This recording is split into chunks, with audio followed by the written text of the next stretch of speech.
تبارك الذي نزل الفرقان على عبده ليكون للعالمين نذيرا۔ اسی طرح ہمارے ایک بھائی گجرات سے سوال کیے ہیں۔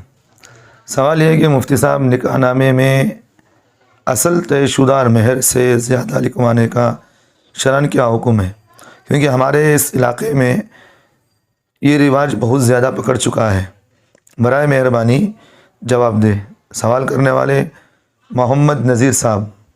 دیکھیں بھائی، یہ آج کل بہت عمومی طور پر یہ رواج بن چکا ہے، بات کچھ اور ہوتی ہے، لکھوانا کچھ اور چاہتے ہیں۔ جیسے مثال کے طور پر لڑکا اور لڑکی والوں نے بیٹھ کر یہ بات طے کی کہ بھئی ہم مہر مثال کے طور پر 2000-3000 روپے باندھیں گے۔ لڑکے والوں نے کہا، اب جب نکاح کا موقع آتا ہے، نکاح نامہ لکھوانا آتا ہے، تو پھر لڑکی والے یا لڑکے والے یہ کہتے ہیں کہ نہیں، اس سے زیادہ باندھی جائے۔ اب لڑکے والوں کی شرارت یہ ہوتی ہے کہ بھئی اگر ہم کم مہر باندھیں گے تو پھر ہماری عزت کا مسئلہ آئے گا۔ تو پھر وہاں اپنے تفاخر اور اپنی شہرت کو بتانے کے لیے وہ کیا کرتے ہیں، جو 3000 روپے 4000 روپے جو نکاح کی مہر باندھی گئی تھی، اب وہ 5 لاکھ 10 لاکھ سنتا ہوں میں، بعض تو اس طرح کی باندھ دیتے ہیں۔ اب حالانکہ دینا ان کا مقصد نہیں ہوتا۔ تو اس طرح کی ہمارے مسلمانوں کے اندر ایک بڑی خرابی اور قبیح رسم پائی جا رہی ہے، تو اس طرح نہیں کرنا چاہیے۔ اب رہی بات اس کے اندر جو یہ چیزیں پائی جاتی ہیں، اس سے کچھ قباحتیں بھی آپ ذہن میں رکھیں۔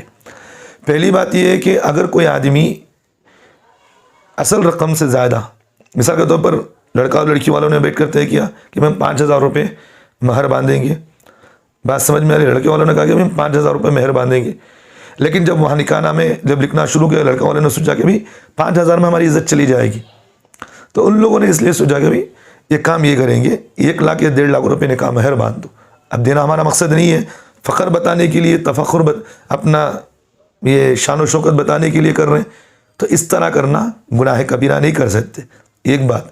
دوسری بات یہ ہے کہ اگر کوئی آدمی اصل مہر سے زیادہ، بات جو ہوئی ہے آپس میں درمیان میں جو بات ہوئی ہے، اس سے زیادہ مہر باندھ رہا ہے، نکاح نامے میں لکھ رہا ہے، تو اگر وہ دینا نہیں چاہ رہا ہے پھر لکھا رہا ہے تو جھوٹ ہے۔ تو جھوٹ کا گناہ تو اللہ کے رسول نے فرمایا الصدق ینجی والکذب یہلک، کہ انسان کو سچائی نجات دیتے، جھوٹ ہلاک کرتے۔ تو آپ آئندہ بڑے خطرات بھی ہوں گے، میں آپ بتاؤں گا آپ کو۔ 2 باتیں ہو گئی۔ اب دوسری مرتبہ اگر تیسری بات، کچھ قباحتیں ہیں میں جو بتا رہا ہوں آپ کو میں، اگر لڑکا لڑکی والوں نے کہا کہ بھئی ایسی بات نہیں، ہمیں زیادہ مہر چاہیے، طے تو کچھ اور ہوا تھا، پھر زیادہ مہر چاہ رہے ہیں، لڑکی والوں نے زیادہ مہر منگوایا، تو پھر حصہ لکھوائیں گے، تو پھر ایک طریقے سے وعدہ مخالفت، دھوکہ دینا بھی ہو گیا، مخالفت بھی ہو گئی۔ تو 1 2 3 چیزیں میرے ذہن میں آ گئی۔ اور چوتھی میری آخری بات میرے ذہن میں ایک آ رہی ہے، اب لڑکی والوں نے بات چیت میں کچھ اور مہر باندھی، اور پھر جب لکھنے کا موقع ہے تو زیادہ باندھ دیا۔ خدا نہ خواستہ اگر لڑکا لڑکی کے اندر درمیان میں طلاق کا مسئلہ آ گیا، دیکھا بھائی چلو اب ان دونوں کے اندر نبھاؤ نہیں ہو رہا، طلاق کا مسئلہ کر لے۔ جب طلاق کا مسئلہ آ گیا تو پھر وہاں مسئلہ کھڑا ہوگا مہر کا۔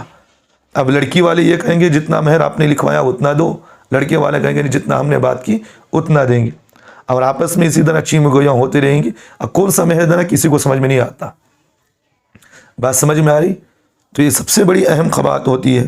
تو اس لیے جو ہے اس طرح کی چیزیں نہ کریں۔ اب بعد میں لوگ بڑے پریشان ہوتے ہیں، لڑائی جھگڑا ہوتا ہے، خاندان میں لڑائی جھگڑا ہوتا ہے کہ لڑکی والے کہہ رہے ہیں کہ نکاح میں جتنا باندھا 1.5 لاکھ 2 لاکھ ہمیں اتنا مہر دینا ضروری ہے، اب لڑکے والے کہتے ہیں ہم جتنا معاہدہ کیے اتنا کریں گے، آپس میں اسی لڑائی جھگڑے ہوتے رہیں گے۔ اس طرح جو ہے بہت زیادہ ایسی قباحتیں بھی ہوتی ہیں۔ تو اس لیے شرعاً اس کی اجازت نہیں ہے، جتنا آپ کو مہر دینا ہے آپ اتنا ہی آپ لکھوائیں۔